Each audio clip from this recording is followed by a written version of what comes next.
এই চ্যানেলের কোনো ভিডিও কোনো তথ্যকে সম্পূর্ণ সঠিক বলে দাবি করে না। ভিডিওতে দেখানো সমস্ত তথ্য বিভিন্ন পৌরাণিক গ্রন্থ ও ইন্টারনেট থেকে গৃহীত, যা মানুষের শিক্ষার জন্য তৈরি করা হয়েছে। এখানে ব্যবহৃত কপিরাইটযুক্ত উপাদান ন্যায্য ব্যবহারের নীতিমালার অধীনে ব্যবহৃত হয়েছে।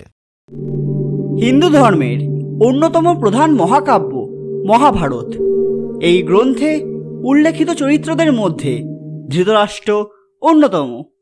তিনি ছিলেন হস্তিনাপুরের রাজা বিচিত্রবীর্যের জ্যেষ্ঠ পুত্র।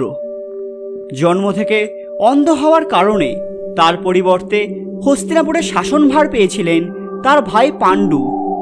কিন্তু পাণ্ডুর মৃত্যু হলে অন্ধ ধৃতরাষ্ট্রই হয়ে ওঠেন হস্তিনাপুরের শাসক। তার বিবাহ হয়েছিল গান্ধার রাজ্যের রাজকন্যা গান্ধারীর সঙ্গে। পরবর্তী সময়ে তাদের 100টি পুত্র ও একটি কন্যা সন্তানের জন্ম হয়। সকলকে আমাদের চ্যানেল পুরাণ কথায় স্বাগত। আজকে আমাদের আলোচ্য বিষয় জন্মান্ধ হওয়ার পরেও কিভাবে ধৃতরাষ্ট্রের 100টি সন্তান হয়েছিল। ভিডিওটি শেষ পর্যন্ত দেখতে ভুলবেন না। ধৃতরাষ্ট্রের 100টি সন্তান হওয়ার পেছনে রয়েছে বেশ কয়েকটি মতবাদ। অনেকে মনে করেন গান্ধারী ভগবান শিবের কাছে বর পেয়েছিলেন যে তিনি শত পুত্রের জননী হবেন।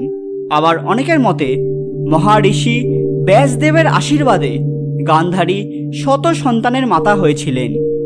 তবে এর পৌরাণিক কাহিনীটি হল, একবার ব্যাসদেব তৃষ্ণায় কাতর হয়ে ধৃতরাষ্ট্রের রাজগৃহে উপস্থিত হয়েছিলেন। গান্ধারী পরম সমাদরে তার সেবা করলেন। ব্যাসদেব অত্যন্ত সন্তুষ্ট হয়ে গান্ধারীকে বর প্রদান করতে চাইলে গান্ধারী বললেন, হে ঋষিবর, আমাকে মহাপরাক্রমশালী শতপুত্রের জননী হওয়ার বর প্রদান করুন।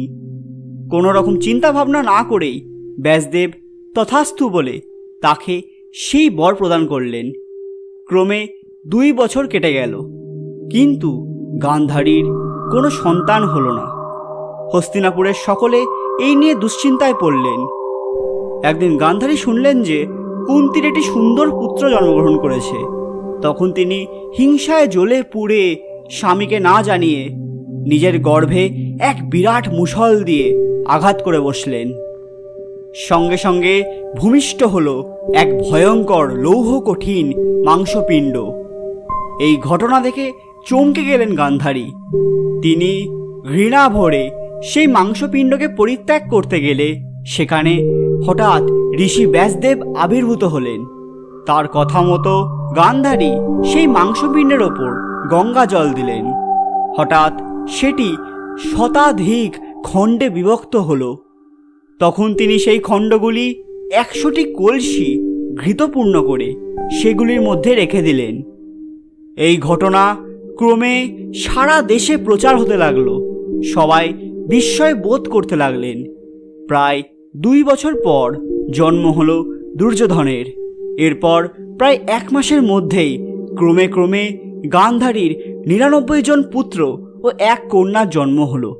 হিন্দু শাস্ত্র অনুযায়ী এই পৌরাণিক কাহিনীই হল ধৃতরাষ্ট্রের শত পুত্রের জন্ম রহস্য।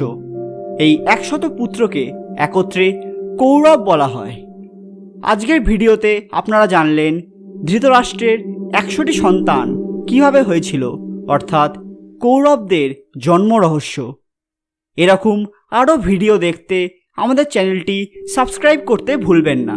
এবং আজকের রহস্যময় ভিডিওটি ভালো লেগে থাকলে লাইক, কমেন্ট এবং শেয়ার করতে ভুলবেন না।